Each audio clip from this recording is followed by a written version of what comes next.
ഈ കടക്കാരെങ്ങാണ് അങ്ങനെ ചെയ്തു വെക്കുന്നതെന്ന് വിചാരിച്ചു അഡൽട്ടിൽ. പക്ഷെ ഇതിൽ മുട്ടയിട്ട് വിരിഞ്ഞ കുഞ്ഞുങ്ങൾക്ക് ആ കളറുണ്ടായിരുന്നു. അപ്പോൾ ഇത് എന്തോ ജന്മന ഉള്ളതാണെന്നാണ് തോന്നുന്നത്. അവരുടെ ഇത് ഏറ്റവും ചെറിയ കുഞ്ഞാണ് കേട്ടോ. ഇതിനാ പാടുണ്ടോയെന്ന് വെച്ചാൽ ഇല്ല. അപ്പം എനിക്കൊന്ന് ഭൂരിഭാഗം എല്ലാ കിളികൾക്കും ആ പാട് കാണുമെന്നാണ് തോന്നില്ല. ലവ് ബേർഡ്സിലെ ഒരു ഡാർക്ക് കളർ ഇതിലല്ല കേട്ടോ, ഇതിനാ കളറില്ല. ചിലപ്പോൾ ഇതിന് കൂടെയൊന്നും കിളിച്ച് വന്നിട്ടില്ലല്ലോ ചിറകൊന്നും, അതുകൊണ്ട് ചിറക് കിളിച്ച് വന്നിട്ട് ആ മാർക്ക് വരുന്നതെന്ന് തോന്നിട്ടുണ്ട്. തള്ളി പിടിച്ചിരിക്കുകയാണ് കേട്ടോ. ഇതാണ് ഏറ്റവും ബേബി. അതുകൊണ്ട് ഞങ്ങൾക്ക് പേടിയുണ്ട്. കാരണം എന്താ വെച്ചാൽ ഇതിൻ്റെ അമ്മയും തള്ളയും അച്ഛനും ഇല്ലേ, ഇതിനെ നോക്കാറുണ്ടോ അതോ ഇതിന് ഫീഡ് ചെയ്യാറുണ്ടോ എന്ന് നമുക്ക് കാണാനൊന്നും പറ്റില്ല. കാരണം അതിൻ്റെ അകത്താണ് ഈ കുഞ്ഞുങ്ങളൊക്കെ ഇരിക്കുന്നത്. ആദ്യം എന്ന് വെച്ചാൽ ഈ മൂത്തവർ തന്നെ എടുക്കുമെന്നാണ് തോന്നുന്നത് ഫീഡ് ചെയ്യിപ്പിക്കുന്നത്. അതുകൊണ്ട് നമുക്കൊരു വഴിയുണ്ട്, ഈ ഇടയ്ക്കിടയ്ക്ക് ഈ മൂത്തതിനെയൊക്കെ കൂട്ടിൻ്റെ വെളിയിൽ ഇറക്കാം. അപ്പോഴത്തേക്കും ആ ഇളയിനൊക്കെ തീറ്റ കിട്ടാൻ ചാൻസ് ഉണ്ട്.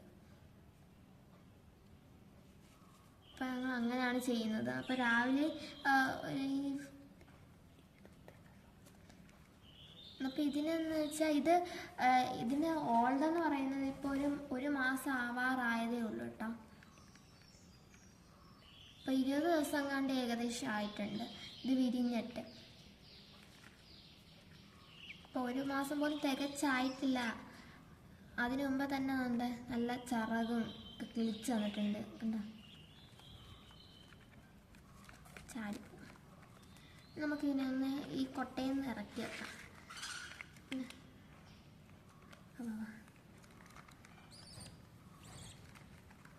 ഇത് നമ്മളിങ്ങനെ എടുത്ത് വെക്കല്ല കേട്ടോ, കുറച്ച് കഴിയുമ്പോൾ തന്നെ ഇതിനെ കൂട്ടിലോട്ടാക്കാം.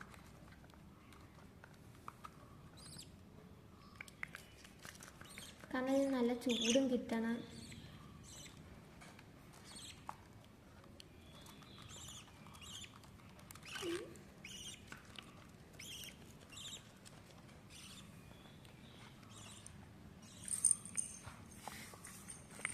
നമുക്ക് മൊത്തത്തിൽ 8 കുഞ്ഞുങ്ങളാണ് വരുന്നത് കേട്ടോ. 8 ബേബീസാണ്, ബേബി ലവ് ബേർഡ്സാണ്. ഇപ്പം നമ്മുടെ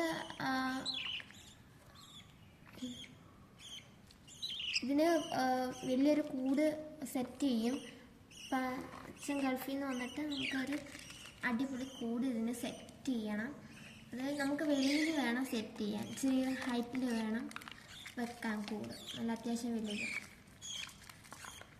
അപ്പോഴത്തേക്ക് നമുക്ക് ഇത് വലുതാകുമ്പോഴത്തേക്ക് നമുക്ക് ഏതാ ഗേൾ ഏതാ ബോയ് എന്ന് നമുക്ക് നല്ലതായിട്ട് മനസ്സിലാവും. അപ്പം നമുക്ക് ഒരു ഗേളിനെ ഒരു ബോയിനെയും വേറൊരു കൂട്ടിനോട്ട് ചെറിയൊരു കൂട്ടിനോട്ട് ആക്കാം. ഇത് നല്ല ഓട്ടമാണ് കേട്ടോ. കണ്ടോ, അത് അതിൻ്റെ മണ്ടയിൽ ഇടുക്കിയിലൊക്കെ കയറാൻ നോക്കും. ചൂട് കിട്ടാൻ വേണ്ടിയാണ് അങ്ങനെ ചെയ്യുന്നത്, അല്ലാതെ അതിനെ ഉപദ്രവിക്കാനൊന്നുമല്ല. പിന്നെ ഞാൻ ഇന്നലെ ശ്രദ്ധിച്ചായിരുന്നു കൂട്ടിൽ ഈ കിളിയില്ലേ, അത് ഈ നീലക്കിളി നാണ്ട ചെറിയ കുഞ്ഞിനെയില്ലേ, ചെറിയ കുഞ്ഞു കിളി നാണ്ട ഈ കിളിയില്ലേ, അതിൻ്റെ അമ്മയെന്നും പറഞ്ഞാൽ അതിൻ്റെ അടുത്ത് പോയിരിക്കുകയായിരുന്നു.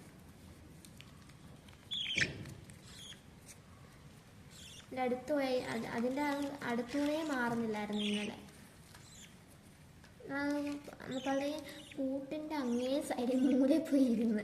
പിന്നെ ഞങ്ങൾക്ക് ഭയങ്കര പാടായിരുന്നു അതിനെയൊക്കെ എടുക്കാനായിട്ട്, കൂട്ടിലോട്ട് വെക്കാൻ. ഇല്ലെങ്കിൽ നല്ലതായിട്ട് തണുക്കും.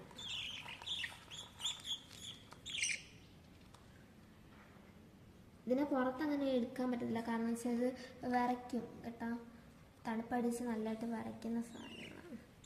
അപ്പോൾ തന്നെ ഇത് നല്ല തീറ്റ എന്ന് പറഞ്ഞാൽ നമ്മുടെ കയ്യിൽ നല്ലതായിട്ട് കൊത്തുന്നത്. ഈ പച്ചയാണ് നല്ലതായിട്ട് കൊത്തുന്നത്, നല്ല കടിയാണ്.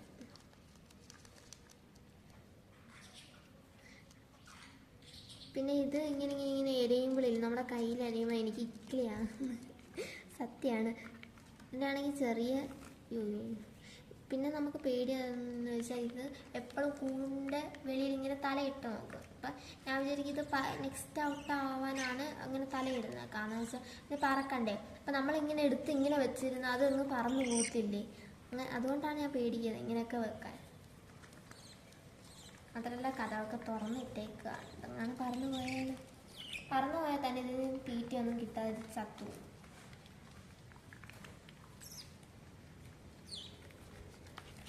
വളരെ കുഞ്ഞതാണ്, ഇതിനൊന്നും അറിയത്തില്ല എങ്ങനെയാണ് തീറ്റയൊക്കെ എടുക്കുന്നതെന്ന്. അതേപോലെ തന്നെ ഇത് മദറോ ഫാദറോ ആണ് ഇതിനെ ഫീഡ് ചെയ്യുന്നത്. നമ്മൾ ഇതിന് വേണ്ടി ഒന്നും കൊടുക്കാറൊന്നുമില്ല. നമുക്ക് മദറിനും ഫാദറിനും വേണ്ടിയിട്ട് പറഞ്ഞ പോലെ തുളസി ഇല, തീന, വെള്ളമൊക്കെ വെച്ച് കൊടുക്കും. അതേപോലെ തന്നെ മുട്ട പുഴുങ്ങി ഉടച്ചത് ഇതൊക്കെ വെച്ച് കൊടുക്കും. അപ്പം അത് അതിൻ്റെ വായിൽ നിന്ന് അയച്ചിട്ടാണ് കുഞ്ഞുങ്ങളുടെ വായിലോട്ട് വെച്ച് കൊടുക്കുക. അതേപോലെ തന്നെ ഈ ചെറിയ കുഞ്ഞുങ്ങൾക്ക് അത്രയും തീറ്റ കിട്ടുമോ നമുക്കറിയില്ല. പക്ഷേ ഈ വെള്ളത്തിൽ ഇവിടെ ഫുള്ള് വെള്ള സൈസ് ഒരു കിളിയുണ്ട്, ഫുള്ള് വെള്ളയാണ്. ആ കിളി ഇതിൻ്റെ കൂട്ടിനകത്ത് കയറിയിട്ടാണ് കുഞ്ഞുങ്ങൾക്ക് തീറ്റ കൊടുക്കുന്നത്. അതുകൊണ്ട് നമുക്കൊരു കുറച്ച് ആശ്വാസമുണ്ട്, എല്ലാത്തിനും തീറ്റ കിട്ടുമല്ലോ എന്ന് പറഞ്ഞു. ഇപ്പം നല്ല കാറ്റാണ് ഇവിടെ, നല്ല കാറ്റാണ് ഇവിടെ. എന്ന് വെച്ചാൽ ക്ലൈമറ്റ് എന്ന് വെച്ചാൽ രാവിലെ ഭയങ്കര ചൂടാണ് കേട്ടോ.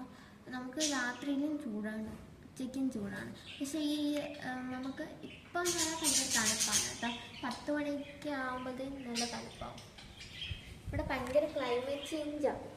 അതുപോലെ തന്നെ ഇപ്പം മാർച്ച് ഒക്കെ ആവാൻ പോവാൻ ഭയങ്കര ചൂടാണ്. ഇപ്പം നമ്മൾ കാണിക്കാൻ പോകണം. അതുകൊണ്ട് വീട്ടിൽ വലിയ